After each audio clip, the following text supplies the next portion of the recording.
Happened in the 90s. Matt was the fat kid, Steve was the black kid. Life wasn't always great, but you know what was? The 90s. Happened in the 90s. Yeah! Have you seen the elf? The elf does its magic with advanced photo system film. Presto, it's loaded. Now take super shots in 3 different sizes. Have you seen all the elves? From Canon. I mean, it's Agassi, dude. He's got to be in a fucking, he's overseas someplace just on a yacht. Yeah. Just, being Agassi. She was briefly married to Andre Agassi. Then she was so beautiful again. And then it continued and went on and on. She just never stopped being strangely, beautiful. we've uncovered these cave drawings that appear to show somebody that looks exactly like Brooke Shields. Is she an alien? Well, I do know she once farted on the set of Blue Lagoon.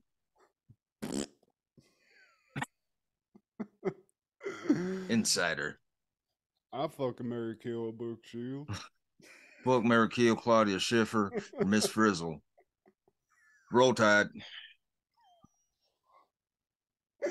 Fuck, marry, kill Priscilla Presley, Aunt Becky, or Aunt Rachel. Roll Tide. Roll Tide. Mm-hmm. Hey, classic. Steve. Shout out to that guy. Yeah, man. He's running a whole channel out there. Jesse, man. That's a real one, man. Oh, yeah. And he knows his wrestling. I love that. I always appreciate someone who is a student of that game, that all-American pastime. When you meet because you're very knowledgeable about wrestling, Steve, when you meet somebody who fancies themselves a wrestling expert, do you have questions that you'll just prod them with to be like, let me see if this guy is some bullshit or not? No, I don't go that route. Because to me it's an instant bond. Because even some of my best friends, they were wrestling fans, but not as hardcore as I am. So when I encounter someone who's a wrestling fan for the first time, they just can't get rid of me. I mean, if somebody at this point now, if somebody knows about Shockmaster though, if they bring that to you, I mean, you're gonna hang out for maybe a couple of days with that person, right? We're instant besties. Add me on Facebook. This is my Instagram. You want? Hey, bro, you ain't got my number yet? We're cool. We security information, man. Just in case, man. You want a car? I don't know. My credit's not the greatest, but shit, man. You know about Shockmaster and Tugboat? How that was Tugboat, and he became tag team champs with Earthquake. That's awesome. Natural disasters, raise the roof. Earthquake, sweaty, I'm greasy. So I am that kind of wrestling fan. It's like an instant bond. And that is what unites the races right there, man. That's one of the many things. The wrestling fans, we grew up with, I don't know. It's just one of them things where we didn't see that shit. I didn't look at that shit unless that was a part of the storyline. Some Roddy Piper shit. Then it was what the fuck? Or somebody brings that one, they're like, man, maybe remember when Rowdy really stuck it to? You're like, oh, okay. I mean, I get it, Steve. I mean, I feel like that's how we bonded when we met when we were younger. We were talking about Nitro and shit, geometry class. One of the many things that, and Saturday Night Live shit and comedy, just different comedy shit, sitcoms, and here we are. And also that night that we and our friends went joyriding and killed that hobo accidentally with our car, and then we got twisted up in that little thing. Oh shit, is this on record? But yeah, and we had all the cigarettes, man. Hell yeah, we were popular, man. We always had the cartons of Newports for everybody. Dude, menthol or regular, honestly. If I remember correct. You know how Willem Dafoe has this stigma about him as just being a creepy guy, in just about everything he's in, and just outside of movies. You mean he has? So wait, you think you think Willem Dafoe has a like people Creepy generally persona. just think he's a creep? I think he's poked fun of that, man. And like in his monologue, like he recently hosted SNL this season. And I think he kind of like mentioned that. Like he gets it, bro. It maybe it's not a publicly shared idea or opinion, but like he does have a somewhat of a public persona as like a weird dude. Like he just his face, it doesn't Yeah, scare the shit out of you. yes, dude. Yes. I mean, well, it does. He's I think he's aware of the fact he's like Clint Howard. He knows he looks odd. that's what Okay. yes. The roles that he gets is because of that. He doesn't play like love interest leading role, like No, from my but I knowledge. will say, when we brought up Platoon last week, and we just brought it up for some reason, but I saw a picture of him and Sheen and Behringer just on set, and dude, Willem Dafoe back in the day, I don't know like if he fucked with a gypsy and got cursed, but he didn't look as that like strange. It's like extremely it changed it to an extreme version maybe in the 90s, like around when he did Boondock Saints. You know what He I'm looked saying? like a normal. He looked like a normie. It's kind of But fucked up though. Willem Dafoe's normal, Steve. In fact, he's a I, legend. he is a legend, and in real life, he might be a swell guy, and it's not his fault that he scares the shit out of me. Uh, Willem Dafoe, shout out, man. But somebody else who just unintentionally scares me Hmm. is the girl from Adam's Family Values, Cusack, Joan Cusack. And I think it's because of her role in that, where she tried to electrify Uncle Fester. Yeah, she Uh, was like the Black Widow or whatever. yeah, ever since that, I was like, I haven't looked at Joan Cusack the same. And I keep wanting to say Joan Crawford, who also is startling. That's it is what it is. R.I.P. Joan Crawford. I mean, you're shooting in every direction here, Steve. Shots fired in all directions. But Joan Crawford, I can't even really understand. I don't know what she looks like, but sounds kind of She's creepy. It sounds like somebody that sort of maybe like a Murder She Wrote villain. Um, but Joan yeah, Crawford and Cusack. Cusack. You know what movie tripped me out with her in it? That movie Toys with Robin Williams. Do you ever see That that? too. That's what it was. Yep. The combination, and they were back to back because Adam's Family Values was like 93, 94, and Toys was 92. Yeah, So dude. yeah, she just She does have a weird vibe. It's almost like she's like a robot who's not yet fully functioning. Like doesn't understand the world, if that makes sense. Like that's the vibe I get. Or just a so vicious murderer in Adam's Family Values. Willem Dafoe and Joan Cusack, stay away, especially in a dark alley. Ugh. What the fuck? Especially Willem Dafoe in Boondock Saints when he plays a cross-dressing hooker. Joey Devo. Whoa, Yanni, Steve. Whoa. Stopped him dead in his tracks. Whoa. I thought that was like some sort of promotional material for Hook for a second, but what the fuck?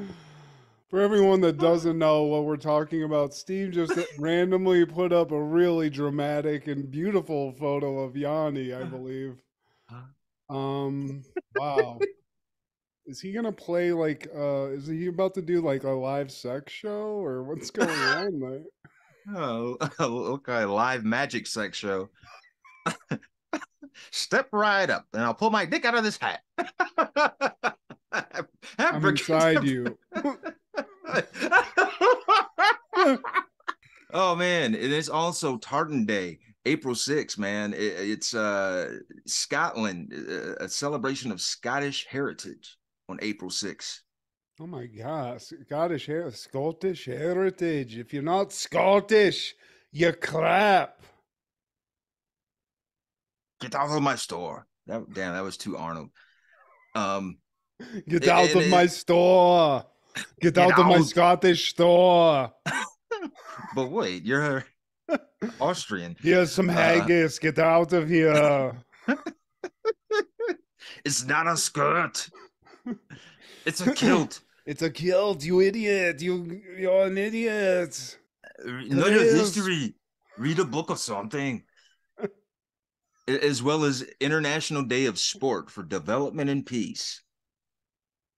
These are weird facts you're throwing out here, Steve. I think Yeah, it's that one I could have Yanni. kept He's to getting myself. you, dude. He's just getting in your head. Yeah, I don't think the people who watch this, all 5 of them, even care.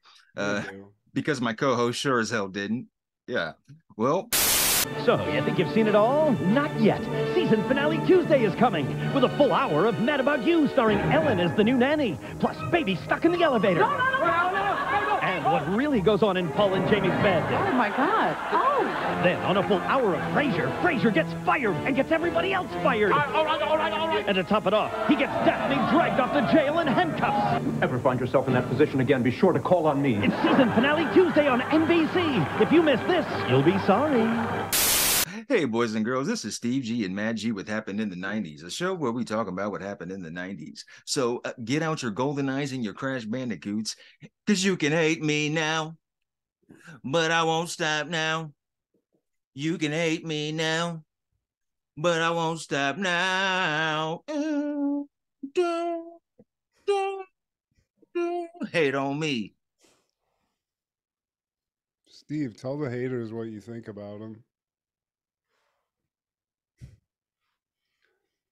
Nice. Just a silent fuck you to the haters. I like that. It's classy. You don't even have to call them out. Yeah, I'm trying not to mess up our algorithm if it's not too late. Well, today, my friend, we're talking about all things April 6th and the 90s, Vern. Starting off in 1990, Crybaby premieres in theaters. In 1950s Baltimore, a bad boy with a heart of gold wins the love of a good girl whose boyfriend sets out for revenge. Directed by John Waters, starring Johnny Depp, Amy Locane, Susan Tyrrell, Iggy Pop, Ricky Lake, Tracy Lords, Polly Bergen, and Willem Dafoe. This is a horror movie for Steve, apparently. Any John Waters movie, really. But Yeah. you do that? Because his movies are pretty cringe. Have you ever watched this in full? Because I've seen it in bits and pieces. I did not watch this week because I'm not a huge John Waters fan, Steve. I remember watching it back in the day, and I watched it again recently. And for one, he has this character called Hatchet Face. I don't know if you remember her. She's this lady, and he would have characters in his movie that are pretty cringe, like. Kind of like sideshow characters. I mean, he loved a freak show, dude. You know? He loved that. He would put that one drag queen in his movies, Divine or whatever, and it was just like he loved cultivating freaks, and he's just like has a weird, it's not Lynchish, but he just has a weird like style. Offbeat. Yeah. It's like it's surreal. At the same time, like who's the guy that did Kids? Harmony Korine. It's like that from that side of the film family. Yeah, also like a Coen brothers, like the weird, just like characters they populate. Eccentric characters. Yeah. Yeah. And Johnny Depp, man, I think this is kind of like the first for him that led him down this like eccentric character career path, man, because he plays like one of the greaser kind of guys in this, and it's the classic 50s story where the Greeks versus the greasers versus the Socias, and he's the bad boy, Johnny Rockstar kind of dude. Yeah. And this was like a really popular look. I remember this being on like chicks posters, and obviously it's Johnny Depp, but this specific look of his, I think that's having him in this movie got a lot of attention that most John Waters movies don't get. Exactly, man. And a young Ricky Lake in her plump days before the talk show, and she's an OG, man, because she was able to go from acting into that talk show lasted for about a decade, man. Yeah, it's super popular, and she'll show up every once in a while. She's fun. She's a good actor or actress, when she does stuff. I can't I just saw her in something recently. I can't remember what it is because I fucking suck. But yeah, shout out Ricky Lake. And she's, I mean, getting in shape, getting out of shape here, looking a little thick, you know. But we don't mind. Steve, you want to throw one at Ricky Lake? Hell yeah, I would, man. But last I heard, she's a married woman, and I don't do that. I don't do that thing anymore. And John Waters, got the role to Johnny Depp because he bought $30 worth of teen magazines, all of which show Johnny Depp of 21 Jump Street on the cover. And Depp thought the script was funny and strange, and took the offbeat role to avoid being typecast as a television teen idol, which is smart, I think, man. When you're doing that teen idol shit, you're getting a short shelf life. Who's the guy? Luke Perry, man, he was on 90210 when he was like in his 30s already, bro. And like, RIP to him. He's from Ohio, man, another representative. But at the same time, after 90210, like his roles were kind of limited. Well, and also back then, if you did TV, you were kind of made to only do, you couldn't do movies. It was like you were either did TV or movies, and the people that crossed over, either they sucked or there was just very few and far between successes, especially in the 80s, you Yeah. know. So, smart move on his part. 21 Jump Street, still a banger. You know, would have, I think he was on it for a while, that, you know, but Yeah. eventually he transitioned to being a full movie star. But this is definitely one of those early roles that I think it just cemented him as somebody, if not just like doing offbeat characters, could do movies. And back then that meant a lot. And Tom Cruise, believe it or not, as well as Robert Downey Jr. and Jim Carrey, were all considered for the role of Crybaby. How Damn. weird and wild. Who was the second guy you said? Robert Downey Jr. I could definitely see that too. I mean, it's weird. Like that guy's another guy that had a weird ass career, dude. Man, very interesting, man. I feel like probably in our past life, he's going to have a documentary or biopic on him because he's had a wild career, man. And this era of Robert Downey Jr., like late 80s, early 90s, this would have fit well for him. Hell yeah. It seems like right up his alley, but Johnny, dude, you can't, that hair, that signature little whatever, that thick ass like thing in the front, that one wisp. You're not gonna beat that. The Clark Kent, Michael Jackson joint. Yeah. Yeah, I don't, that's like some kind of, only like 1 in a million white dudes get that. I think Depp actually has a little Native American in him, if I believe.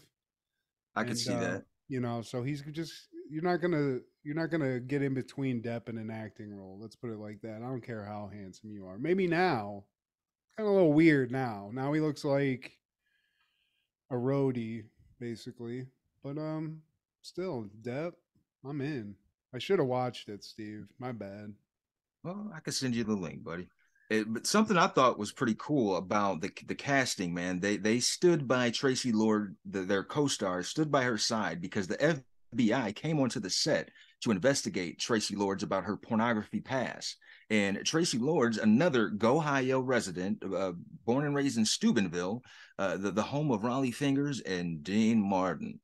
And so she felt very embarrassed and kind of aloof because she's kind of being called out. Like she knows what she did, and everybody just kind of consoled her. And they told them about their crime stories. Like, yeah, Johnny Depp might have been like, yeah, man, I got busted for such and such. And then John Waters was probably like, yeah, I got busted for some weird shit. And like, they all probably just made her feel more comfortable. So I thought that was pretty awesome and heartwarming. Was this because she did porn when she was 17? When she was 17, yeah, that whole thing. That's well, a little bit of an embarrassing thing to have, but I mean, you know, she was famous for doing porn. I'm sure that's how she got this role, you know. Because that's how John Waters rocks, man. He likes the off the beaten path kind of celebrities, the B-listers and C-listers. Oh, she's taking penis very well. Would you like to be in pictures? So also in 1990, Ernest Goes to Jail premieres. Ernest P. Worrell is a bank janitor sent to jail when people mistake his identity for a look-alike. Directed by John Cherry, starring Jim Varney, Gaillard Sartain, and Randall Cobb. I mean, I don't know if kids will know about Ernest now, but back in the day, Steve, Ernest, I love me some Jim Varney. Fuck yeah, he totally was a thing. I think even before the movies, he was already known as a pop cultural icon deal. Kind of like Spud McKenzie in the Budweiser commercials, or even Alf, Max Headroom, if you will. And Ernest was going to jail. He was going to camp. He was going to school. He was even in the NBA dunk contest.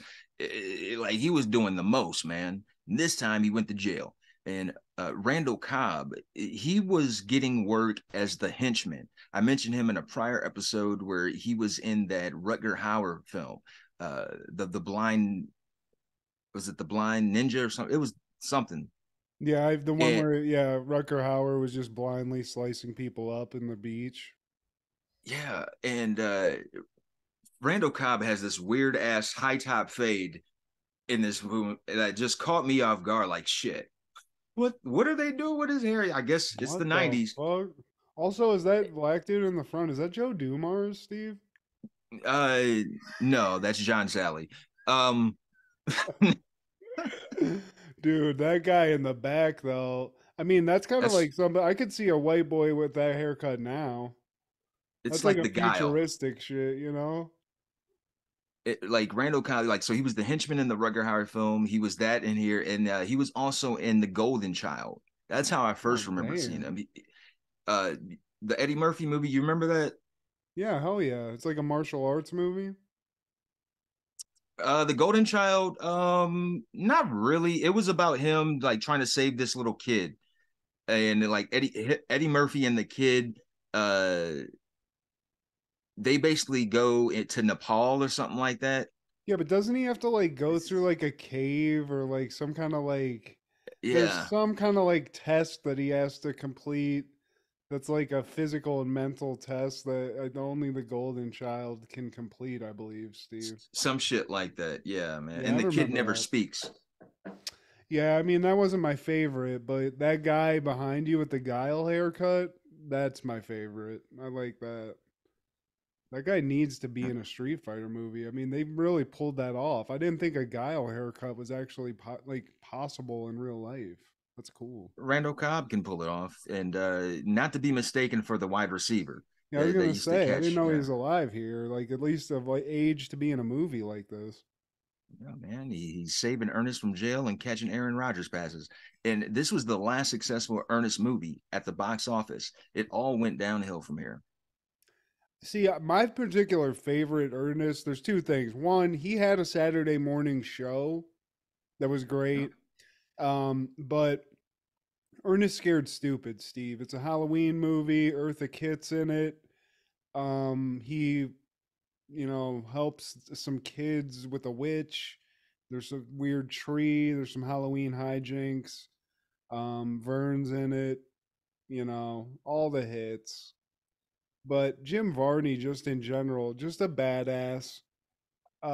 Cool dude. I think he would have been a cool hang. I don't know why. But shout out Jim Varney, dude. Uncle Jim, R.I.P., man. And I tell you why, because he was there for us. Matt, like when we were kids, he did all of this shit for us. Like he was scared stupid. Vern.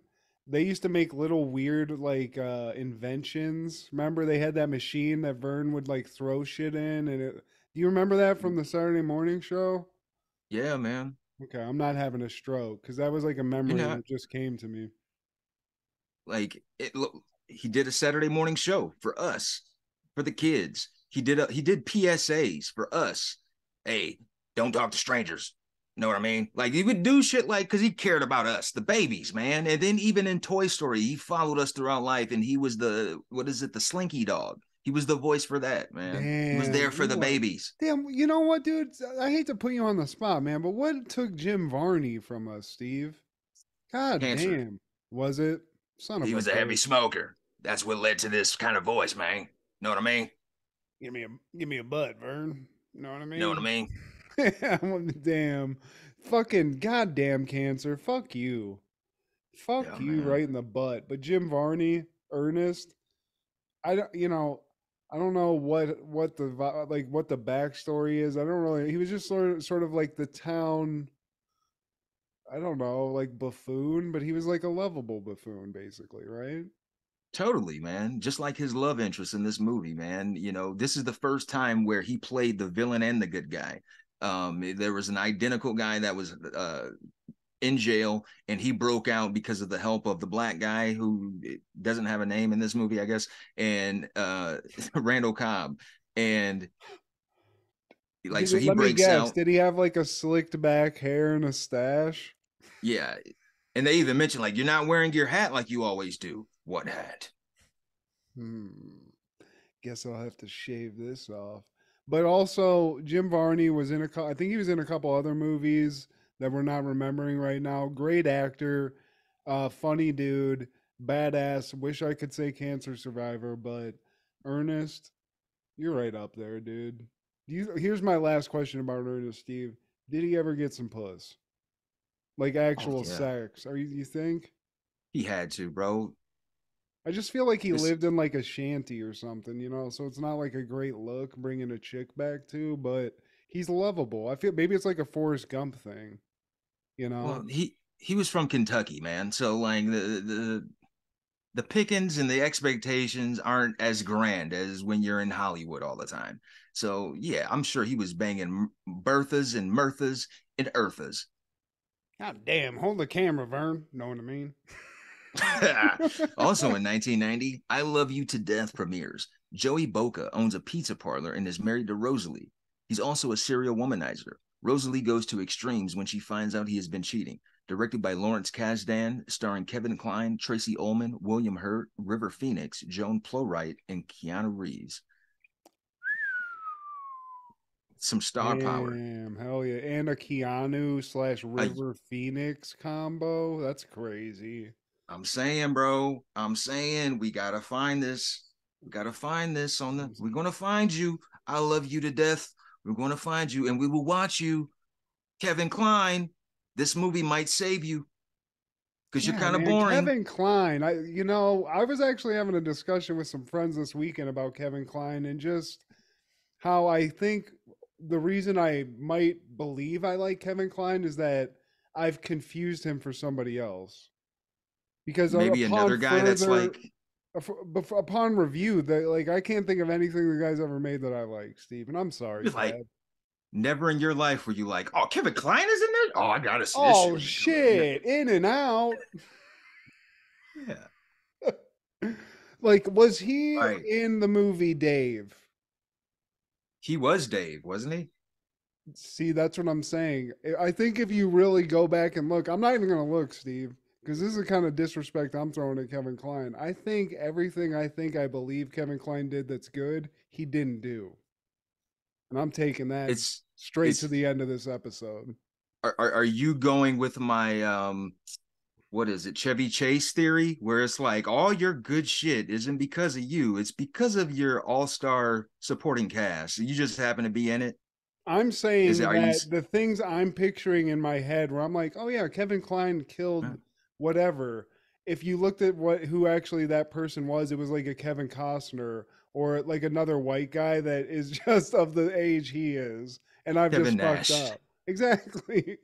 Kevin Clash. Kevin It's a Kevin Clash. thing, Steve. Um, Kevin Garnett. yeah. I mean, Kevin McHale. we could keep going, but Kevin Kline, this movie is not good because of him, but I'm interested in the River Phoenix fucking Keanu connect because I feel like that's a bond that Keanu's still burning to this day. This changed his life. He's getting his Casey Jones on in the scene. Damn, dude. Not there. River Phoenix looks majestic, but Kevin Kline is rocking this hard stash, man. So like, all right, Kevin Kline, your stash and this movie could save you. I Yeah. will watch when I find you. I respect the stash for sure. That looks fucking That's epic, that's but a powerful stash. I don't know, Steve. I think that's a hard pass for me on the Kleinster, but we'll see. You let me know. Yeah. Give you a word. But in 1991, Argentine soccer star Diego Maradona is suspended for 15 months by Italian league for testing positive for cocaine use.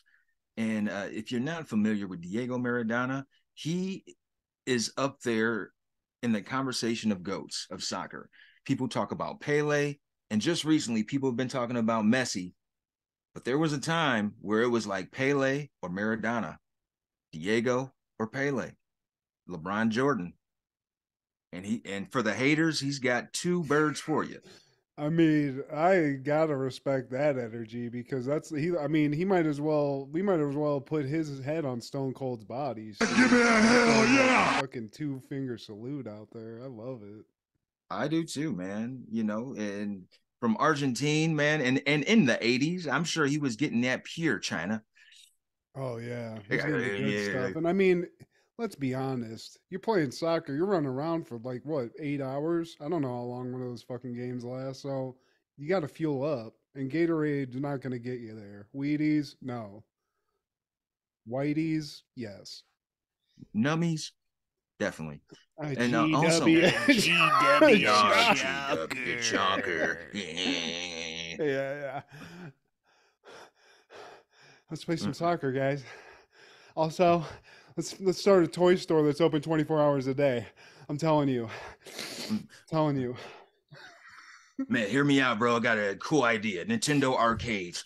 Peanut butter and get jelly. the fuck out of my room. I'm playing solitaire. I gotta take my shirt off. Oh fuck. Damn, just gotta figure it out one day. Also in 1991, former child actor Adam Rich is arrested for breaking into a pharmacy. And like he was famous on 8 is Enough with Dick Van Patten, which is a 70s show. But he's one of those failed child actors who just fell into the underworld of being B-list, C-list, D-list, and so forth, man. But his hairdo, you can't fully see it, but it's clear that it's from the 80s. And I feel like this was the hairdo that child actors had. It says like, help me. Like I used to be famous when I was a pre-adolescent, but before I get to adulthood, somebody get me back on the rails because I'm falling off.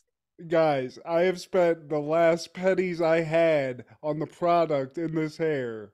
Please. I can't get a haircut. I got this blowout, and then now I need to have some blow. Yes. Out. Please. Follow me to the club.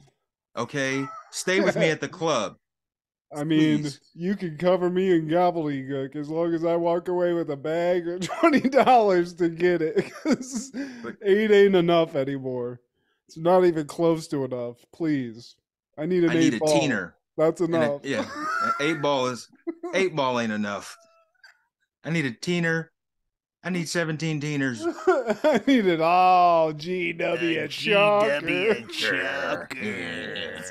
It's fucking, oh man, dude. Who is this guy?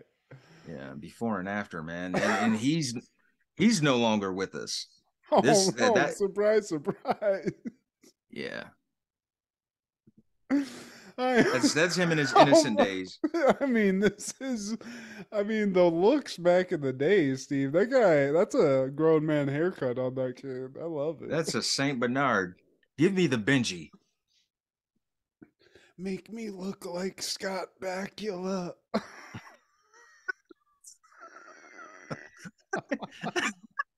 What? Man, all right, dude. But in April 6, 1992, Barney and Friends debuts on PBS. He loves you. What I love is now that, remember that documentary where it was just literally about how much people hated this? Like, there were people who took it upon themselves to be like, no, fuck this. We're taking it down. Like bro, go out and get laid. That was that was a part of the documentary. Like they had their own little chapter. Like, yeah, we were the Barney haters back on the AOL chat days because we didn't have anything else to do. My kid liked Barney, and I used to slap him in the fucking face every time he watched it. When I caught him, fuck him. Like, oh, sir. And all this purple dinosaur wanted to do was love the world. He just loved. He just here for the babies, just like Ernest P. Worrell. Shit. I mean, I feel like when this came out, though, Steve, we were of age. We were shitting all over this. You know, that was the vibe for us. But I get it. Yeah, Like, I'm not shitting on Mister Rogers. You know, we're trying to teach the kids. Barney was trying to teach the kids, but yeah, we did do that because that's what we were assigned to do at that age. It's like, yeah, look at these little kids. We don't do that shit, right, guys? We're watching You DX. dumb Suck fucking it. bastards. You little dumb babies. Why don't you get that third wheel off your bike? You can't? Why don't you go watch some Barney, you fucking tool? Right, guys? We ride bikes with Yes. Yes. yeah. You can't play my games, you little fairy. Go watch some Purple Dinosaur. That's what we did. Yep, that's But why we are the way we are. But Barney wouldn't want that, Steve, for us, and neither would I. And neither we Yanni.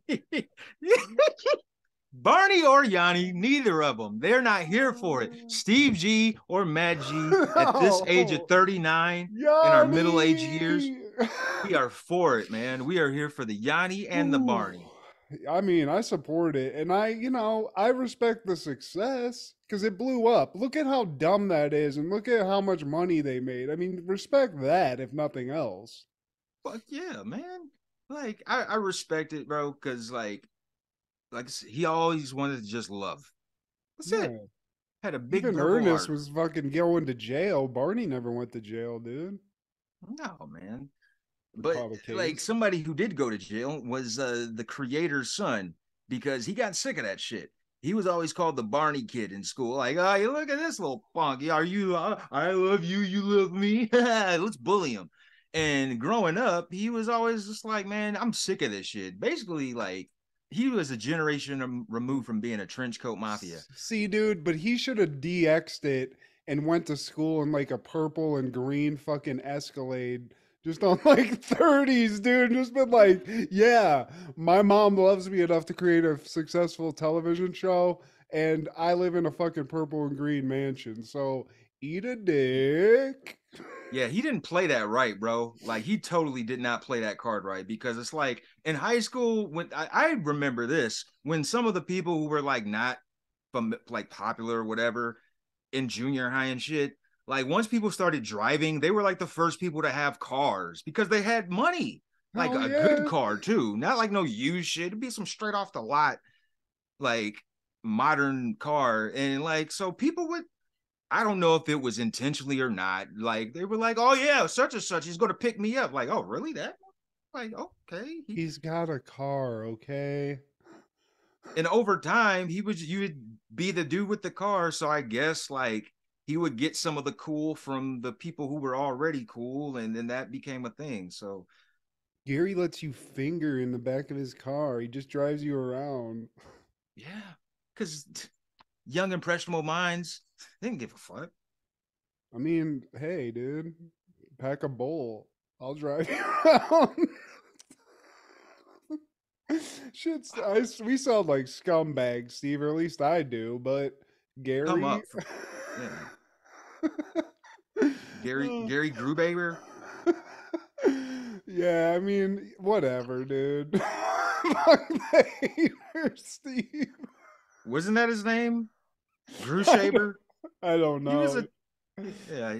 he was a tool, and like I remember him like being a wood shop guy. That's perfect for a tool. I love that. See, that's a thing. Does that even exist anymore? The wood shop kids? Is that a thing? Because I feel like that's from our era. That and like finding porn in the woods, it's gone, Steve. I'm just not It's going all to on do your it. smartphone. Yeah, I mean, I don't have to go into the woods and look through sticky jugs. Man. Somebody who probably didn't watch Barney and Friends in 1992 was probably Mike Krzyzewski, Christian Leitner, Grant Hill, and Bobby Hurley because they were busy wearing the 54th NCAA Men's Basketball Championship, 71-51 versus the Michigan Wolverines. I like that. I really like that. They went back to back. And I love Grant Hill just getting a nice dub. Christian Leitner, whatever. I'm ambivalent, but Grant Hill, Mike Krzyzewski getting a Gangsters, dub man. over Michigan. I mean, that's got to feel good, Steve. For you? Yeah, I mean, at the time, I didn't buy into the rivalry because I liked the Fab Five, and this was the team that they beat. And Grant Hill, he was a freshman, I believe, freshman or sophomore, and then you had Bobby Hurley, Christian Leitner, man, and those were some bad motherfuckers, man. This is the same year where to get into the championship, Christian Leitner got that long, like court wide pass from Grant Hill to do the turnaround and the buzzer beater. And I saw that live. Oh That was in the damn. Final Four, yeah, against Kentucky, and that led them to playing Michigan, man. So that's memory embedded in my brain. The Grant Hill, like, fucking Dan Marino pass from out of bounds. The fact that Christian Leitner caught that shit, turned around. It's because Grant Hill had the glow, Steve. Grant Hill had some sort of special sauce that I don't think we fully got to see in the NBA, but that dude's a beast. He's the golden child, man. But somebody who probably didn't watch Barney or Duke win back to back.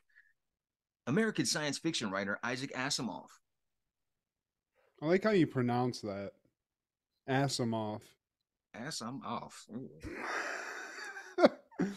Isaac Asimov. I mean, probably one of the Mount Rushmore of nerds, but shout out to some science fiction tomfoolery. He wasn't, I'm gonna say Star Trek. He wasn't involved in that. Star Trek. No, he is. He was an American writer as well and professor at Boston University. He is considered one of the big three science fiction writers, along with Robert A. Heinlein and Arthur C. Clarke. And he's done a lot of shit, man. He wrote over 380 short stories, a 3-volume Understanding Physics, and the man lived to be 72. 70, man, it seems young. But Isaac Asimov in 72 years, I mean, he's like just a genius, basically. From what I don't know a lot about him, but I just know a lot of space shit. I know he's a writer, and I just know generally, you said something about physics too. So I just think he's like one of those that's like not only a great writer, but a great thinker, you know? And a lot of his stuff has been picked up for film. He is the writer of I, Robot, Earth is Room Enough, The Martian Way, and other stories. Through a Glass, clearly. The early Asimov, By Jupiter, and other stories. And also, man, like, some of the stuff that we might have already seen, the name, just because it doesn't share the name of the book, doesn't mean it was influenced by his writings. Yeah, it's like Jackie Brown was actually a book called Rum Punch. Rum Punch, there's probably a bunch of movies. I think that movie, I don't know if it's The Martian with Matt Damon. There was like a recent space movie that I think was based off one of his books. And that's just me saying some white boy science that maybe isn't true, Steve, but we're going to go with it. So let's smoke a bag of it. In 1993, Tool releases their debut album, Undertow. And this is the one with the tracks Prison Sex, Undertow, the title track, and Sober. Why can't we not be sober? Just want to start this over. I mean, like we talked about Tool. You, huge fan. Me, I knew about them. I know about Maynard. I know people fucking worship this dude. I know him more just because I've heard him a lot of like internet videos, and he's just sort of like another cool thinker who's very talented just in music. And the one thing I do respect about Tool is that there's like mathematics involved in the way that they write music. I think that I've never really heard of other bands doing it in that way, and it's very cool. Very cool, man. And it's kind of shocking that you're not a fan, man, because I think this stuff would be up your alley, man. Like it's just the vibe. It's like it's kind of slower, and it's more of like sad music. At least I'm sure there's other, like, I haven't heard it all, but the vibe that I got was just like sad, goth kids listening to this shit in the car, smoking cigs. There's some Venn diagram in that. Yeah, there's some goth. They share that space, but also it's for the thinkers. I feel like Tool is thinking Is this like metal. good acid trip music? Because we never used Totally. this. We went with like the stereotypical Pink Floyd shit when we tripped. Yeah, but Pink Floyd is more rock. These guys are metal, like somewhat metal influence, man. Metal Yeah. and rock. Um, and you're a thinker, man. Like if you're, I feel like if you're a fan of Bill Hicks, you would appreciate Tool. Yeah. Well, that's what I said. Like every time I've heard Maynard talk, I definitely respect and like am very interested in the shit his project. So maybe I need to go back and re-listen to this. When I was a kid, I don't know. I was just into like, you know, ignorant ass music for the most part. This is more like you said, cerebral music. So Cerebral, yeah. yeah. And 46 and 2 is the title or one of the releases from their following album, man, Enema. And that's one of the things that's discussed, like what you talked about as far as the metaphysics and shit, man. Um, and the whole backstory behind 46 and 2, my bassist Flux, man, he can better explain it, but it's about like the chromosomes and how many we're assigned as humans, and that like it's addressing the fact that we're evolving as humans. I know there's like a mathematical equation that is like in their music, and I forget what it is, but it's in like all things. It's like the divine equation. I forget what it's called. Yeah. Yeah, shout out Maine. I mean, I always found that super interesting when musicians. I don't know if it even really is true, but like you know, people will be like, well, they hid messages in their music, or if you put this CD to this movie, it goes exactly together. And I always wondered like, did they do that on purpose? And I think I don't know if he's hiding messages, but the shit that Maynard was doing was sort of in that vein, and it was on purpose. They were inserting this equation in and making their music to that and stuff, and that's like a next level of music. It's not just that people just like strumming on a fucking guitar and shit. Exactly, man. And also in 1993, ECW Hardcore TV debuts in syndication. And at this point, it's still considered Eastern Championship Wrestling. It didn't change into Extreme until Shane Douglas has this infamous spot after he wins the NWA Championship in a tournament that unified all the different territories. He wins the tournament and he just throws the belt down, and the rest was history. Shane Doug, dude, ECW. We've covered it in the past, but these like initial guys in this organization are, when you look back, it's funny. It's crazy how many legends they had and like people that we know. But Yeah. yeah, there's a certain level of excellence here they're not achieving in some cases.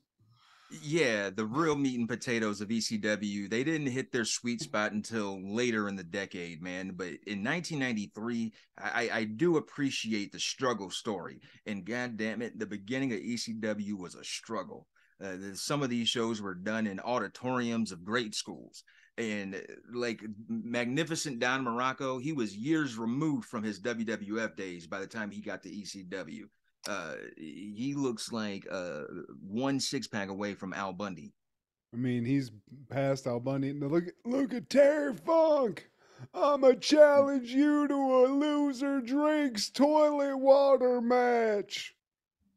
That's what basically ECW was back in the day. They were like it was always bloody dudes, people jumping off balconies. That's the shit I remember. It was just like the craziest of shit.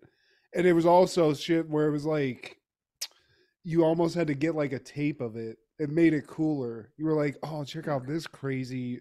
These guys fucking putting like electrical wire on the ropes and shit." And And some tits. man, the shit that we know about ECW and the stuff that we remember, but like, man, they had guys like this, man, and That is insane. Like that guy was on whoever cut that guy's hair was on all the drugs. And the guy behind him, is that guy a rapist lawyer or a lawyer who's about to rape somebody? I don't.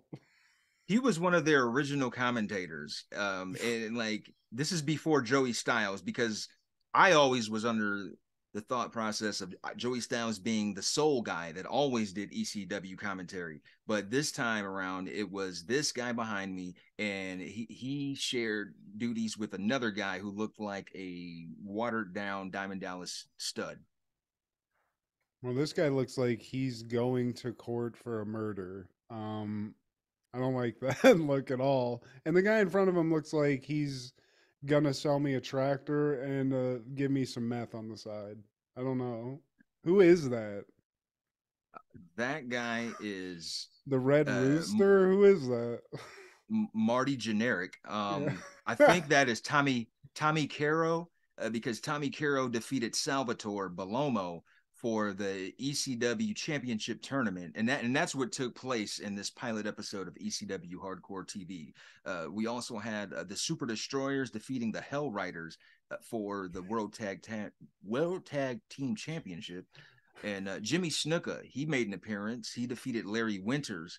So they were able to get guys past their day. Jimmy Snuka, Don Morocco.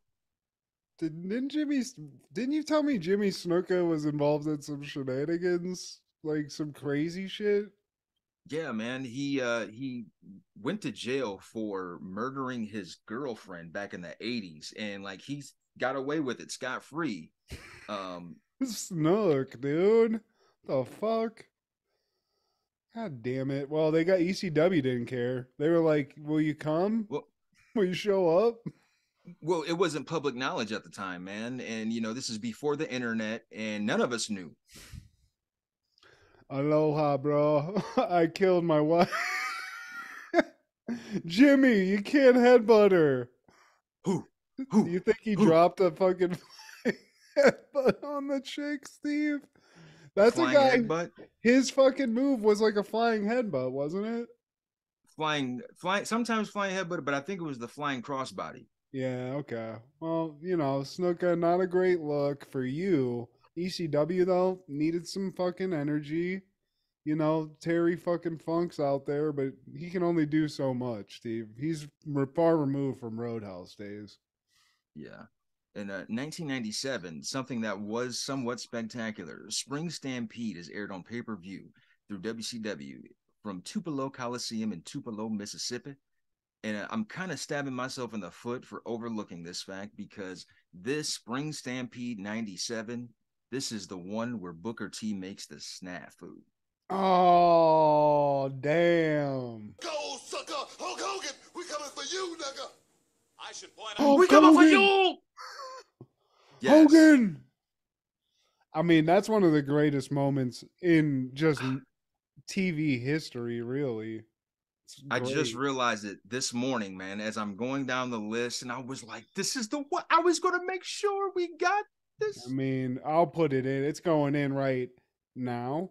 But yeah, Booker T, this is just such a legendary. This is him this is height of passion. See, he can't control himself. It just came out. He just got lost in the character, and It's six. Look at X-Pac, dude. Fucking looking solid. he's a legend in his own right, man. Like, he was able to go NWO and DX and do a porn with China. Salute. Triple Crown. I mean, that's really what more could he do? He was the 1, 2, 3 kid. Also, let's throw that out there. 1, 2, 3, the Cannonball Kid, and also like one of the funniest parts and one of the funniest skits in all of wrestling history when he played Ms. Ark Henry. Hey, hey, hey. And I wasn't offended by that. I still think the shit is classic. Yeah, I mean, I don't, it's a cancelable offense now, but I didn't even think twice about it at the time, Steve. I mean, I'm a white boy, Steve. I wouldn't have clocked it. I was just laughing at all of the shenanigans. My personal favorite of that skit is Road Dogg. I think he was playing D-Lo or C-Lo Brown or something, but B-Lo or some shit. Yeah. You hear that? The brother smacks himself down. Oh, look at D-Lo. Oh, man. But yeah, dude, Sean Waltman, bro, he's a legend. He fucked China. It was weird. It got weird in that porno. I clocked it, but he did it, and that's a thing. And The rest of the event, it was Rey Mysterio Jr. defeating Ultimo Dragon, Prince Iaukea defeating Lord Steven Regal, your boys Public Enemy versus Steve McMichael and Jeff Jarrett, Dean Malenko, he fought Chris Benoit to a no contest, and I'm sure that was a great match. It went for about 18 minutes. Kevin Nash defeated Rick Steiner for the tag team championships, which is weird. It was a 1-versus-1, so there's a backstory to that. Lex Luger and the Giant, they beat Booker T and Stevie Ray, so I guess he didn't get to see Hulk Hogan. He didn't get to come for him. And Diamond Dallas Page, he had a match with Randy Savage, brother. So not a bad card. I mean, but that one moment overshadowed it all and made everything. It just one of it's great. And that's what made it great, Steve. So yes, don't worry about it. It's gonna happen. I don't like that Steve Mongo McMichael got to be on the poster.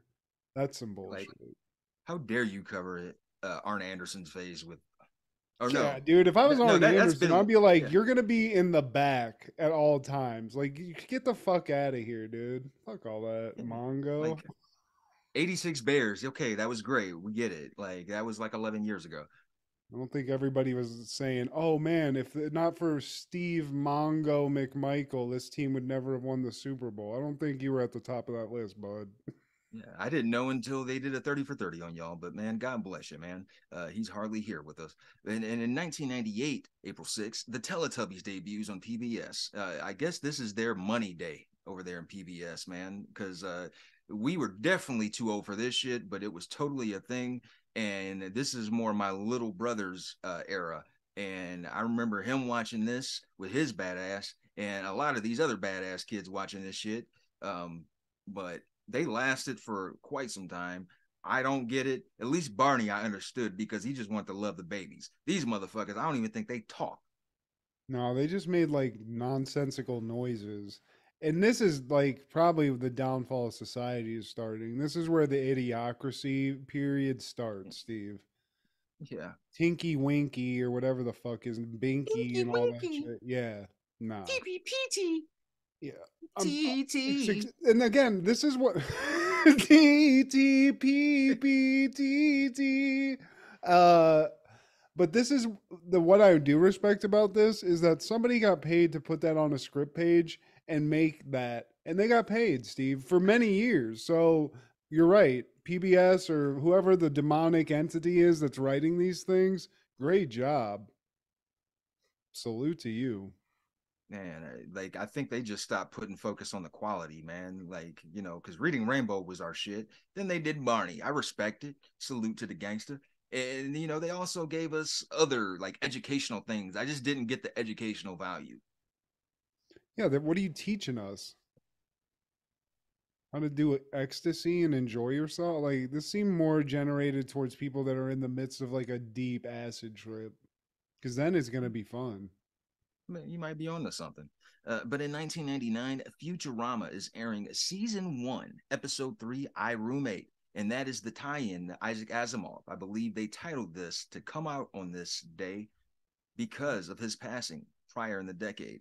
Fry is forced to choose between friendship and television when Bender's antenna impairs TV reception at their stylish new apartment building. Yeah, and I mean, first of all, let's give a shout out to another, I mean, such more successful Matt G than myself, but a great Matt G, Matt Groening, and he made this show. He got to do another fucking show that lasted forever. So, just a huge round of applause. And come back. Second chance after second chance. It goes off, it gets picked up by another channel, goes off, gets picked up by that other channel again, and I was never the biggest fan of this, but that being said, it's like a lot of these shows of this time period, that 70s show, one of them, where did I watch it when it was coming on like live? No, but it was in syndication almost immediately, and I probably saw this episode a few times back in the day. And I didn't appreciate it when it was originally airing. Like, I knew it was a Matt Groening show, and I would watch the episodes. It wasn't bad, but now, like, I watch it in my free time. Yeah, it's funny, and it is, you know, it's I guess I think at the time I was like, man, I like The Simpsons. I don't need another, show like this. So Yeah. maybe it was just some hateration on my part, but this episode is hilarious. Improves really just people are suck for the most part. So, in this one, we're in the future. Fry, he's a guy from our time. He got put in like a cryo chamber, wakes up in the future. We're 3 episodes deep. He's in the future now, Steve, but he's living in the office, and it's causing some probs. And he's irresponsible. He wakes up on the work table because he overslept, and his coworkers are all sitting at the table watching him wake up. And he's oversleeping. He's eating his bachelor chow in his briefs. He barely even wanted to have those on in front of his coworkers. He just feeling liberal out here.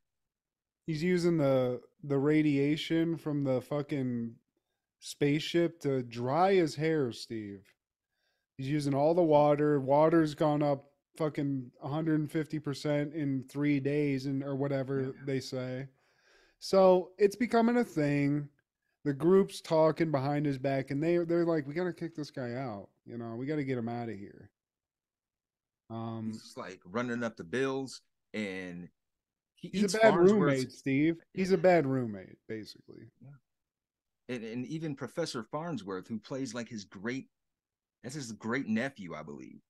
And he has this alien mummy that he's been keeping close in close hands, man. And just Fry eats it, thinks it's beef.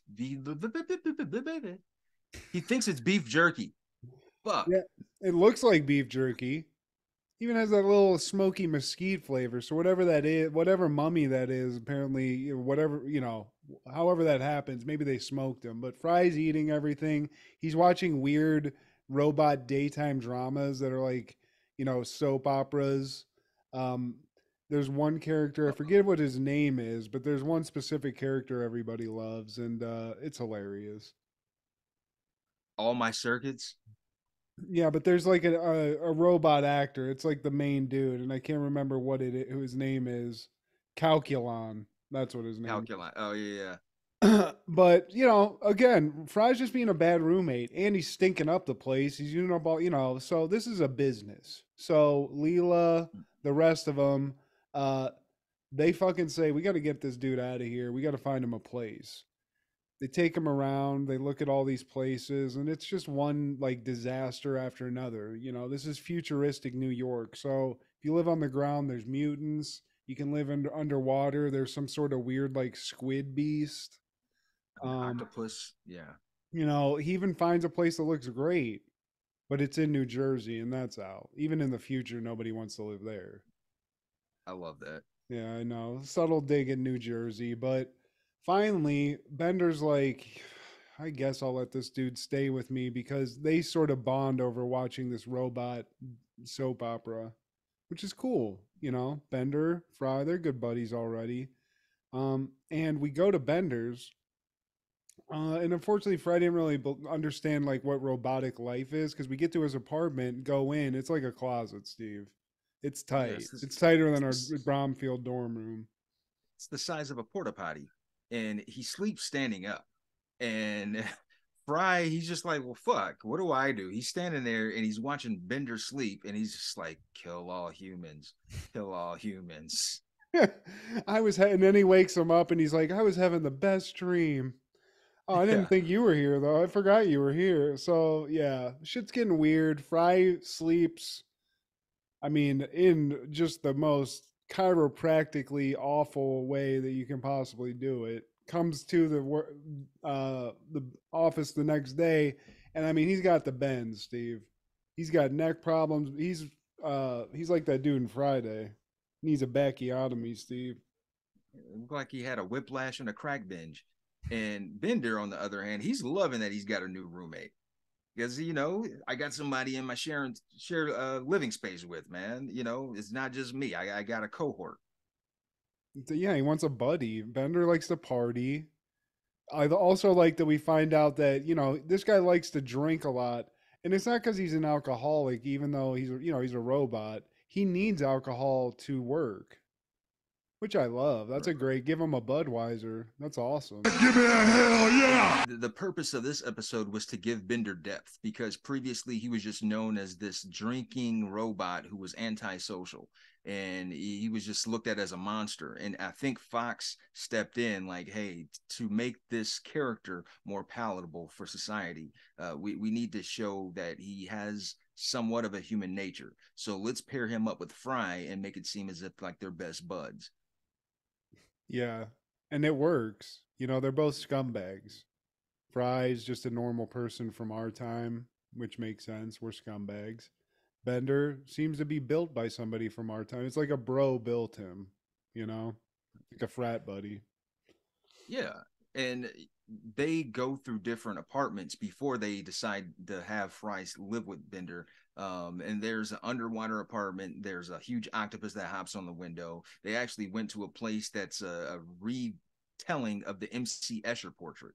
Yeah, And hell yeah. which, The fourth dimension thing. the Yeah. fourth dimension, which I appreciate. So like that definitely wasn't going to work, because I think Bender or Fry just fell down off the rail, and like, Yeah, Fry's like, I don't think we want this because I don't know what to do with this extra dimension. We can't do anything with it. So it was, I love that painting, by the way. Such a pothead thing, but I love staring at it. MC Escher was a G, man. Yeah, And but there's also a nod to Salvador Dali. You can't see the clock, but Bender takes the clock and bends it. oh shit, okay. That's cool. Yeah, you didn't catch that? No, I didn't catch that. That's cool. Hmm. And we find out that Farnsworth's colleague had passed away. He got ripped to shreds, as well as his wife. So that opens up another living facility for Bender and Fry. And it's basically a mansion. It's like a, I mean, it's noise, Steve. I mean, this is the ultimate hookup. He gets into this place. He's got Bender. Bender's moving in with him. And then we get like a funny little odd couple montage where, you know, this place is too nice. They got to scumbag it up. So, you know, Bender and Fry just go through this awesome palatial estate and just fuck it all up. so they can feel at home. It's a real pig. They settle in. It's like, I forget what he says, but it's like a pigsty, basically. You know, they're like, you know, operation achieved here. Now we can have people over to this hellhole. This is disgusting, but, you know, Fry's a scumbag. So now we cut to a housewarming party. The crew, happy Fry's not living here. I wouldn't go because after seeing him in the office, you know it's going to smell in here, Steve. Eventually. Yeah, well, I guess you're right. They just got there. So they have a housewarming party. Everyone shows up. And everyone wants to. Apparently, the show that Bender and Fry were watching, super popular because basically this is a watch party. A watch party for all my circuits. Calculon, take me away. I do like the part when they're watching all my circuits for the first time and a human character pops up. Fry's like, oh, what's that? Oh, it's a human. He lives, he laughs, he learns. Yeah. He's just a basic ass bitch, Steve, a meat sack. There's something else like the guy says it. He's like, you dumb human bastard. He's in the show. It's something so stupid. But that's why I love this. Like watching it again, they do something that's more subtle than just the straight up cutaway Family Guy does, where they'll just cut to something sort of ridiculous in the scene. And they nailed it. You know, this is actually, I mean, both things that we're going to talk about today, I didn't respect them enough when they were coming out, you know? Neither did I, man. And I believe this might be our first episode where we're doing two cartoons. No, that's not correct, because we did Rugrats and Doug one time. But Leela has a housewarming gift, a miniature fruit salad tree. And, you know, they got the whole crew there. Everybody's impressed by this sizable crib, this Playboy mansion, bachelor pad that they have. And they're watching all my circuits. And then Bender comes in and the reception goes out. And then he leaves to go complain to the lobby. And then the reception comes back. And then he comes back. Reception's gone. Fry keeps calling him back. And then eventually the lady from the lobby comes in with some kind of radar detector. And she's trying to figure out why the reception's going out. People are getting pissed. And the radar goes off when she points it at Bender. And the other people who live at the apartment, they're pissed. They run in there and they're just like, get the fuck out of here. We want to watch all my circuits. Were you still here? Yeah, and also it's fucking up everyone's reception. And I believe, I don't know if we find it out here, but you can actually hear his thoughts on like your device. So, like, not only is the reception fucked up, but a lady has her phone up, and they mention that, and then Bender looks at a chick, and he's like, "That chick has a huge ass," or like something like that. Where it's like basically How Men Think, that movie with Mel Gibson or whatever that shit was. It's happening to Bender, and it's just not a good look when you're the new person in the building, Steve. You don't want this. And it's funny, the lady behind me, I don't even know if she had a name, but like when she first came in, she was like, I don't want to pry into what you are doing with the crab, the one-eyed lady, and the Chinese girl, but everyone's having trouble with the TV perception. So Fry, he's not thinking of this as like a friendly relationship. It's a robot human thing. Everyone says, Bender's got to go. And Fry basically is just like, yeah, just go back and stay in your place. You like that little hellhole you were living in. Just go back there. It's cool, right? I'm going to go hang out in this palatial estate. See ya. And that's really just the vibe of Fry, Steve. He's thoughtless. He's a dick. He's pretty scummy. And like, so that sends Bender on a bender. He goes on a sober binge, if that makes any sense. And he's cracked out from not being able to drink, just depriving himself of alcohol. He's going to Bible meetings. He's taking geology courses, things that would bore anyone, most people. He helps an old lady cross the street. He refuses some drugs somebody offers him. And just, basically he's a downer. This is opposite day for robots. Being sober is like being drunk. And he comes into work the next day. He's got a case of 5 o'clock rust. He's got some loose woman's lipstick on his neck, Steve. It's a whole thing. It's embarrassing. 5 o'clock rust shadow. Oh my goodness, man. And he busts in from being sober, and he'll do whatever it takes to be Fry's roommate again.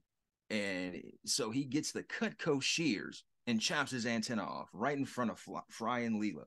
And because this is so warped, somehow, some way, Bender apologizes to Fry as if he was being the asshole.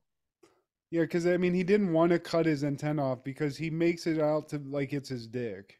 Because when Leela brings it up, he's like, "You don't know what it's like. You're not a robot. You're not a man." So he actually cuts his own D off metaphysically to live with Fry because he's just that kind of homie, Steve.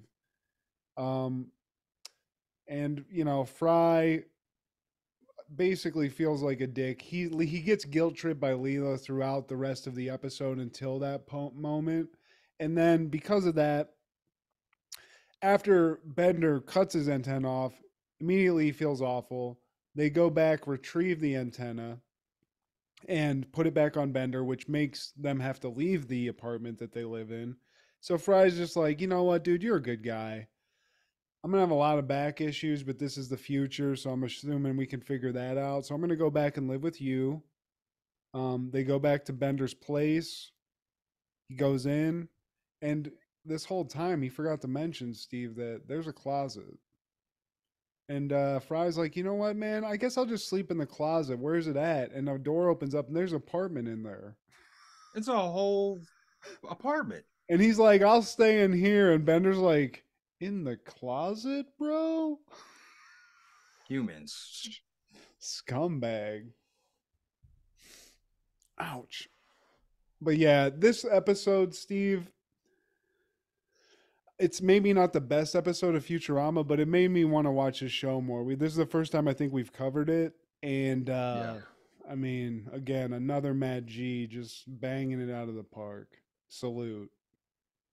And because it debuted in '99, so our opportunity to cover this show is pretty limited, man. And also in '99, another show which we have a small window of opportunity on is the PJs. They're airing the episode of Boyz in the Woods.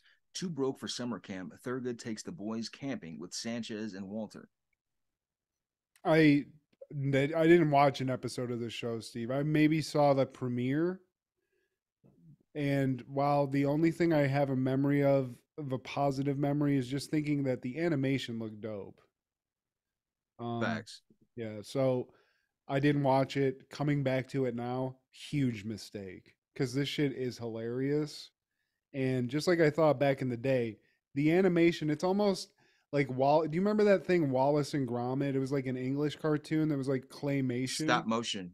It almost it has like a claymation feel. And I mean, how can you doubt an Eddie Murphy joint? Project. Yeah. And I will say, just before we get into the episode, had no idea that Larry Wilmore was a huge part of this show. I think he's a funny dude. I just didn't know he was doing this shit back in the day this far. It's cool.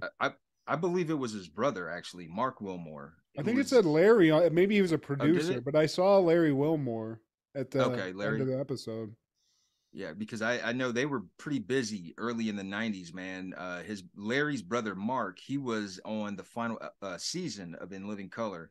And I believe it was that same Mark that was involved with The Simpsons in the 90s. That's what's up. Damn. Prolific 90s brothers. That's awesome. And also, this is executive produced by Ron Howard, as well as Eddie Murphy, something I didn't know about. I mean, this is a fucking... They got really a lot of publicity. I remember them pushing it. And for whatever reason, I mean, it was 99, Steve. We were getting close to graduating. I was probably chasing a chick around or, playing Goldeneye with my buddies or something. I just wasn't watching a lot of TV like that. But again, I made a huge mistake because I was laughing my ass off watching this today. And we start the episode off with Calvin and Juicy smashing light bulbs. And they're like the local kids that like to play outside and hang out. And they've struck up a relationship with their super, Thurgood. And Thurgood, he sees these kids smashing light bulbs and it's like, what are you kids doing? Like, shouldn't you be outside playing with your friends? And they tell him that like our friends aren't here because they're out camping. It's like, why aren't you with them? And apparently Calvin and Juicy, they're not underprivileged enough to even go to camp. Super. Yeah, Juicy, dude. I love that. Is that where Miss Juicy got her name from, Steve? Shout out Miss Juicy, but Miss Juicy, baby. Yeah, Calvin and Juicy just trying to do some bad kid things. Thurgood's fucking I love a maintenance guy just inserting himself deep into people's lives in this way. But he's like, you kids got to get outside. You got to get to camp. And there's like some sort of charity, like you said, that they're not underprivileged enough to take part in. So he takes it upon himself to just get the people he knows, just figure this out. We got to get these kids to camp because I can't be fucking around with these kids. And he suggests they have a carnival. And one of the ladies is going to do card tricks, 3-card monte. Another one's going to be a gypsy fortune teller. And one of the guys is going to be a clown to make kids laugh and sometimes cry. I will be the clown making children laugh as I do in life. I'm Sanchez. Sanchez, there's 2 characters I love in this show from this episode. Sanchez being one of them. He's the Ned of this show. He's got a voice box. He's got a heavy smoking habit, which I love. And this is one of the most crackish carnivals. And I do love the Mr. Stubbs Wild Ride name of it. Great marketing on Thurgood's part. But really, just a lot of fucked up shit. It's like a Howard Stern carnival. We got Sanchez making kids, probably have nightmares for the rest of their life. We got some crackhead who's you think is doing caricature art, but he doesn't have a pencil in his hand, Steve, and he's just... As soon as my hands stop doing this. Oh, dude, yeah, it's a crackish carnival. I bet there's a couple of like one of the, like those videos you see on Instagram where it's like SpongeBob but he's twerking. It's a lot of that energy. Yeah. And we didn't mention guess the fat man's weight. There's a pleasantly plump person that's just stuck in the window. It looks like they can't even move in their own apartment. And my favorite was kick the person in the trash can off the building. That was one of my favorite rides from this carnival. And as soon as they do the first rider, like they have to shut the ride down for obvious reason. Yeah, but I mean, even the crackish nature of this, they basically make enough money to send even with the lawsuit, Steve. If they settle out of court, these kids are gonna go to camp. And they have enough to send the boys to camp, but the thing about it is their bus ride, it left last week. God damn it. 1 week late. But, Thurgood should have looked into it. He's got these kids here. They're expecting to go on a grand adventure, go camping with the Cub Scouts or whatever, which, Steve, I did this as a kid. Nightmare. You want your kid to be traumatized, send them on one of these kind of shits. So these kids probably avoided some sort of disaster, but Thurgood makes the ultimate mistake here and just idiotically, because of the fuck up, says, you know what? I'm going to take you camping. And this is like Daniel Stern and Bushwhack, Steve. What's going on here? This is not right. And just being the stand-up guy that he is, he's a super of supers. And when he means camping, when he says camping, he really just means I'm going to take him outside the projects. Yeah, courtyard, Steve. But as he says, you want to rough it. There's nothing rougher than the courtyard of a fucking project building at night. So you trying to become a man. We about to go camping out here. I love that, Steve. And he's got his boys. Thurgood's not going out here just by himself solo. He's got his boy Walter. He's got Jimmy Ho, I believe is his name. It's like an Asian dude. Jimmy Ho. Jimmy Ho. Dude, I love that name also. I was just like, he sounds like a gangster. You need something, talk to Jimmy Ho over in the PJs. So they take these kids out in the ghetto, and the kids, obviously, they're a little disappointed. They wanted to go out in the wilderness, but fuck a wilderness, Steve. You want to go fishing? Get those poles. Let's go fishing over in the sewers for some fish sticks. Kanye would appreciate that. And they also have a fire. Thurgood built a tire fire for them to share stories and roast marshmallows. As long as Juicy doesn't fall asleep. You don't want to fall asleep around a tire fire. You die. You gonna die. And I mean, Juicy, being the fat ass he is, they bring out the marshmallows to roast. This kid grabs the bag, roasts the bag of marshmallows with the bag on it, and then off camera we just hear him consume the bag. And I mean, this kid probably has some like significant dental damage, Steve. He ate a flaming hot bag of marshmallows. And he probably has mesothelioma. Yeah, I mean, there's going to be a lot of leukemia, I think, floating around this circle of people around this tire fire, Steve. Some bad's happening. Someone you know suffering from mesothelioma? Mesopotamia. Have you or somebody you know fallen ill because of Wally Zerbiacatomia? Like the kids just kind of storm off. Like, man, if we're just gonna freeze our ass off, we might as well just go back home. And Thurgood tries to stop him, like, hey, we can try to fight a bird. We thought we was gonna see animals and stuff. He's like, well, yeah, there is an animal. Look at that guy over there. Is there a crackhead over there? That's an animal. So the kid's not happy. But Thurgood then is like, oh, well, maybe you kids don't want to know about the legend, the horrible legend of Red Molly. Red Molly. Who, and the kids, this is that tactic, Steve. This is part of camping. You got to get a scary, like, nighttime fireside story. And this piques the kids' interest. They're like, Red Molly or whatever the fuck. What are you talking about? And they're like, he's the most psychotic, the most despicable criminal this PJs has ever heard of. Like Coach Killebrew? Yeah, but even worse. It's like OJ. He lures kids, OJ. And he lures kids into his basement. Like Coach Frank? This man is the bastard child of 1,000 maniacs. And then Walter said, I share that with you, Thurgood, in confidence. Not you, Walter. Walter's fucking funny too. These group of friends are fucking funny. And I do also like that they're like worried about being in the ghetto at night and stuff. And Thurgood's like, man, it's a perfectly good neighborhood. Perfectly safe. And then you just hear shots popping off. Everyone's like it's perfect timing, dude. So they start telling this story, and this, Walter and all of them have this little plan to scare these little kids. Thurgood like sort of sneaks away. Walter's telling the story of Red Moley, and then Thurgood just runs out of the shadows and does scare the kids, and they run away. And he didn't really think this through, Steve, because it's all fun and games. He's like, "Come on, kids, come on back," and they're gone. No, they're gone. They're gone, and they run off, man, and they end up falling to a sewer. Where's Raphael and Donatello when you need them? And they actually find some more fish sticks, which Juicy eats because Juicy don't give a fuck. He just ate roasted plastic. Yeah, sewer fish sticks. That's fine. He's already inhaled enough fucking tire smoke to, really just coat his lungs good. So they're walking around in the sewers.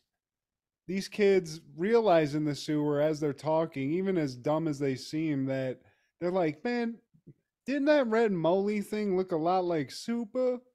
And they realize that they've been fucked with. And they're like, man, fuck that. We're going to get these dudes back.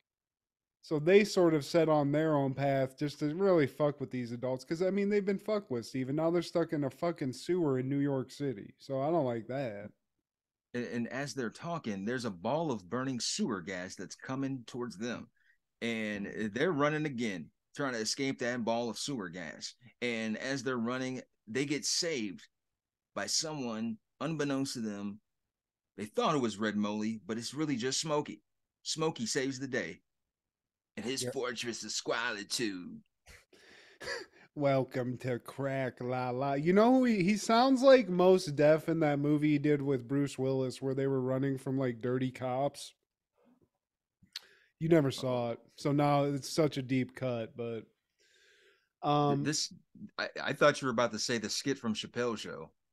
No, but Smokey, crackish as all hell. He's living in a sewer. He's got two like rapscallion people that are living in this crack den with him. He calls it Crack La La. And I wouldn't be surprised if him and Dave Chappelle had one of those $20,000 crack parties down here, because it's a regular like crackhead bat cave, Steve. Yeah, take our guest bags to their room. We don't have any bags. That's okay. We don't have any rooms. It sounds like Damon Wayans as the homeless guy in Living Color, Steve. Is it Antoine? Yeah. Also, he conveniently tells them that there's a tunnel that he knows about that goes from where they're at directly to the behind Super's TV in the PJ building that they're from. So they can get home pretty easily. And I do want to backtrack and just mention that the ball or the flaming ball of sewer gas that you mentioned was set off by Sanchez flipping a butt into the sewers. Right. And Jimmy Ho, when he does that, he's like, fucking cigarettes can kill people. And Sanchez is like, there's no evidence about that. As every smoker does, is like, that's all bullshit. So he almost kills some kids. These kids are really, this is like a cautionary tale here, because these kids are really being put in some bad spots. Almost killed by flaming sewer gas, hanging out with three crackheads who are one. There's a crack rock probably a couple inches away from these kids, Steve. Babs and Deshaun. And Super, he makes it back home, and Mario asks, like, so where are the boys? And eventually the boys actually do show up. And Calvin's just like, he promised us a great adventure, and that's what we got. Yeah, they do appreciate it, but I do want to.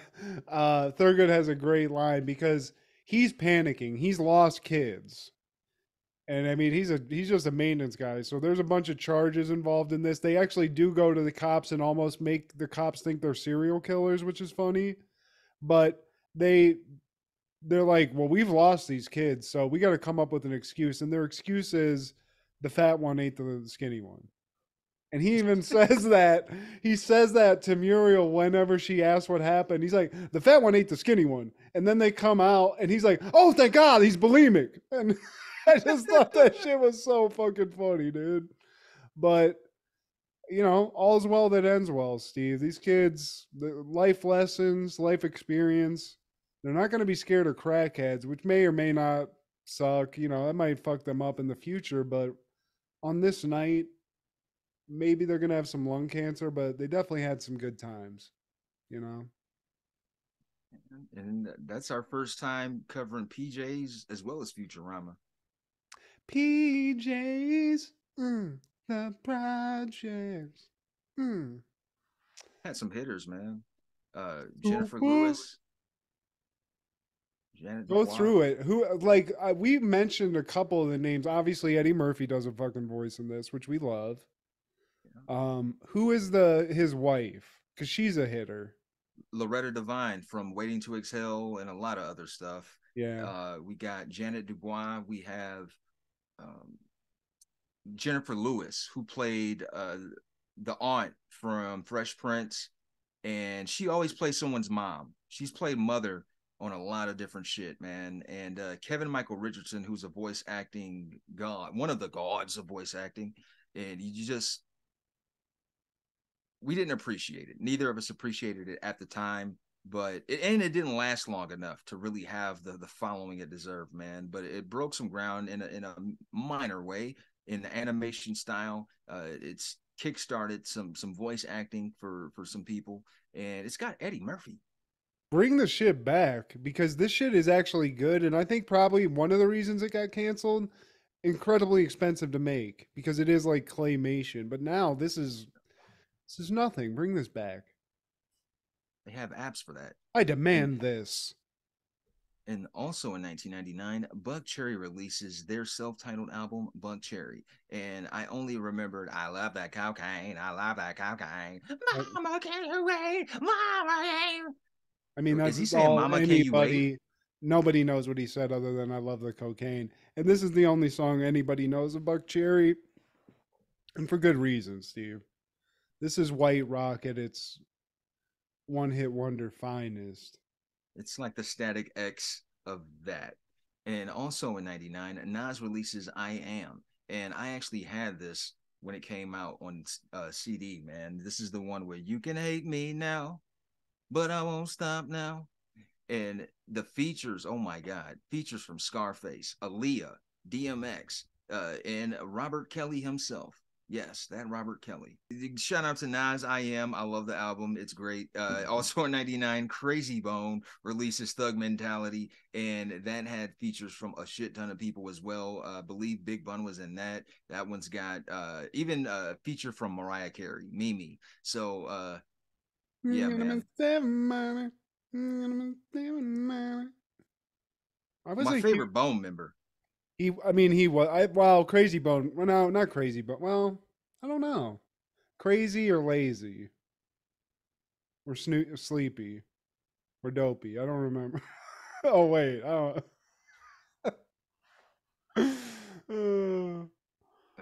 Going off the rails, Steve. The edible kicked in. My bad, bud. We're going off the rails and we are going over. And so with that being said, do you have any callbacks, no-look passes, or takeaways? I just want to give a shout out to Matt Groening, who doesn't need a shout out, but as somebody with the initials MG, just wish I could attain. That's something to strive for, Steve. So Matt, coming for you, bud. And mathematically, it's not possible for me to reach those heights, Steve, but I'm going to try. It's not too late. Gotta try. 'Cause I can fly. Jesus Christ. But what about you, Steve? Any discharges? My only discharge is that in 1995, Martin is airing the episode Cream, and that's the one where he gets his tax refund. So him and Gina get the bright idea to invest in a restaurant, and the line with Cole when he suggests that they have a restaurant called Renum Spoons. That's what I remember about this. And, he's just suggesting, hey, let's give them the food for free, but they rent them spoons. And at the end, a person we don't talk about enough, especially for this decade, in the end of this episode, MC Hammer, he makes a cameo, and he's actually going to buy out the restaurant. And the idea that he had was Renum Spoons. And happy birthday. His birthday was just over the week. I believe it was on Friday. So happy 61st birthday to Holy MC Hammer. Shit. Stanley Burrell. Too legit, Steve. Too legit. Too legit to quit. Hey, hey. Hey. Too legit. Ho, ho, ho, ho, ho, ho. To the hammer. Man, I'm gonna bust out some Hammer when we're done. Oh yeah, dude. And and also Seinfeld aired an episode The Doodle, and Kate from Drew Carey Show pops up on that. But that's it for me, man. Please like, share, subscribe, and comment, and tell your sister, why can't we not be sober? Just want to talk this over. But also tell her that I love the cocaine. I love the cocaine. Mama, can't you wait? Mama, can't you wait?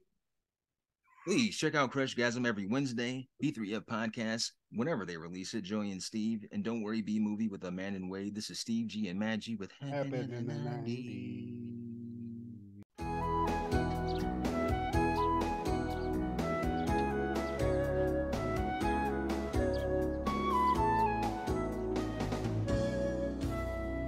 Praise God, he's bulimic.